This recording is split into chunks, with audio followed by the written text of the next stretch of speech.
Alright, this is Cholera bringing you set 3 of Air Force Ace versus CJ, and this is Much versus Casey. Casey stepping up to the bat, and I gotta say, like the poem, I'm gonna say Casey is gonna strike out here because of two main reasons. First off, this guy who, is called the Neo Boxer is nevertheless 29% lifetime statistics against Protoss. That is worse than Firebat Hero against Protoss, and we see what Much usually does to Firebat Hero. And secondly, of course, Casey is 1-8 this Winners League so far. So this season of the Winners League, he is 1-8, and that's not looking very good for him. So I don't know. I'm expecting Much to 3-0 here at the end of this game, but I could be wrong. Casey could pull one out. He's certainly being sent up for the team Air Force Ace as a player who once had considerable skill. He did win an OSL title at one point, although as of late he really has not done too much that's been very notable. The one thing I remember him doing was nuking the front door of a Zerg once, and then that gave him a little bit of fame for like about 15 minutes, and then afterwards just pretty much people forgot about him until now. And now he is called also Adamus. Yeah, that's right, Adamus Live or something like that.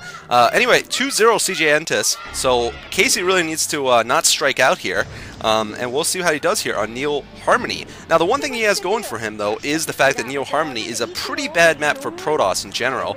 Right now, Terran versus Protoss stats stand at 14-8.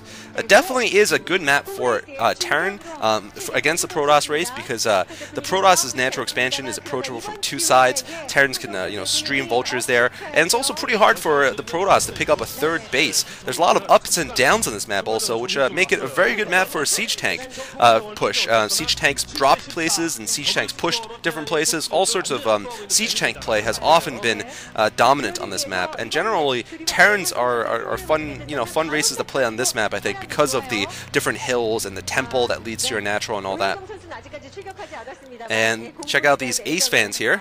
Good amount of Ace fans mixed in with a couple of CJ fans here and there. I'm pretty sure they would these two teams probably have equal numbers of fans. Air Force Ace has obviously the legends in it.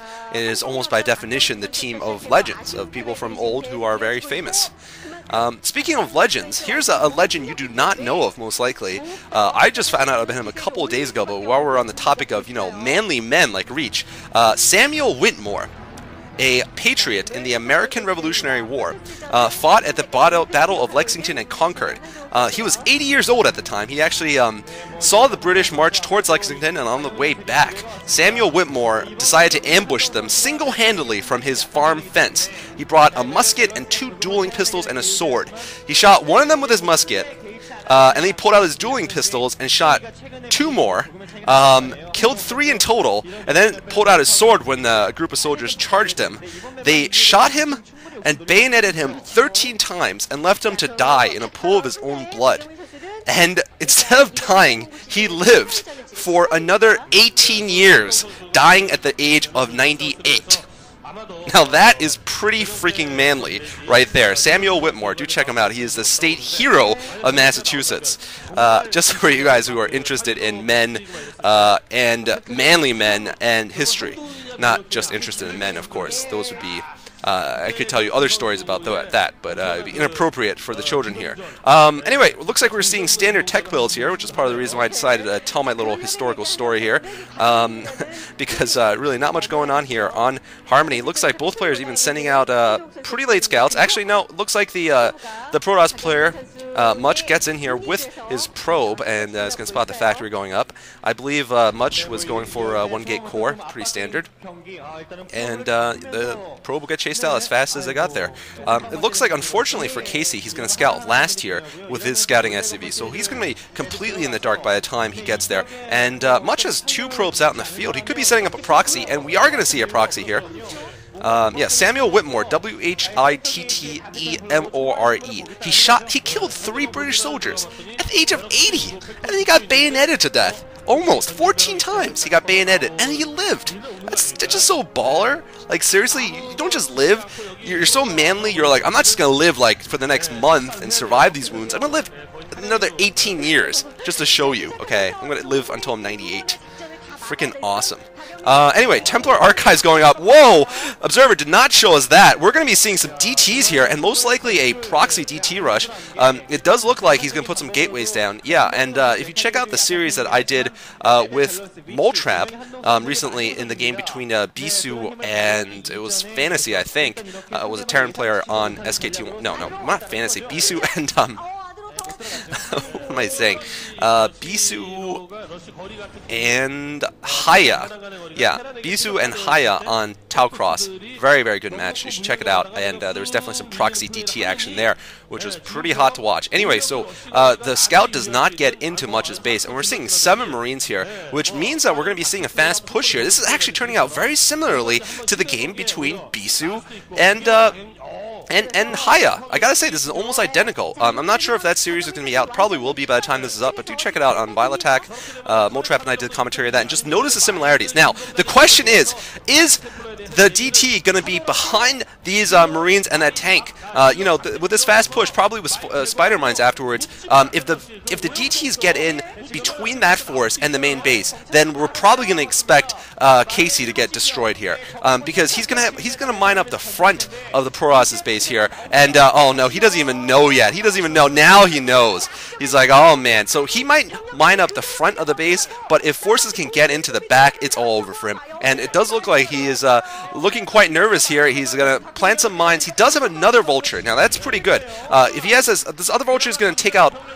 Looks like it's just going to take out a Zealot, but the thing is, that Zealot was put there on purpose to try to defuse the 2 mines that were there, and looks like indeed the DT has gotten there. As you see, that mine was chopped up, and I don't know where the DT is. There's the DT. It's inside of his base, and Much will be able to stream DTs continuously into the base, and now Casey's tank under attack here. Oh man, looks like Casey's not even going to, he's probably just going to just hit a fly ball pretty much, and he's not even going to bother to strike out. He's going to just lose on the first swing. So Casey not even getting far here against Much. It does look like it's pretty much over. He does have a couple of mines though. Looks like the DT probably chopped up that mine. The tank has spotted where the proxy is, but it just seems too late. There's just way too many deaths here from the DTs. DTs stopping the engineering bay from going up. Looks like all the mines are dead now. There's just so many DTs. Talk about Much playing pretty baller here. I gotta say, I mean, he just made all DTs this game, and he won it because of that. He made 1 Dragoon, 1 Zealot, and a whole lot of DTs. And despite losing a couple to mines, he's gonna win this game. There's pretty much nothing that by the time Casey already moved out, there was already very little he could have done. I will contend that, because he didn't know that there was a proxy. There was no way of suspecting that the back of his base would have a DT streaming into it, and also I gotta say it was smart by Much to send in a Zealot first, just to absorb the mine hits and let the DT get through. And now it looks like he's running with SCVs, gonna try to take down that proxy. That's not gonna work. It doesn't even matter what he's upgrading there. It could be air attack for all that matters, air defense for all that matters. And GG coming from Casey. So short game there, fast rush by Much, and Much on an absolute tear here. We're going to see if Grandpa Toss can perform an all-kill coming up. This is not looking good for the Air Force Ace team, I'll just put it that way, and I'm sure you'll agree. There's the Grandpa Toss. Look at him. He's very poker face, pretty stoic. Not gonna just go crazy here like his nemesis, Firebat Hero, who would be just dancing right now. He knows he's got a job to do, and that's to suck the blood of the next Air Force Ace legend who's going to move up. We're going to see who that is. Thanks for watching.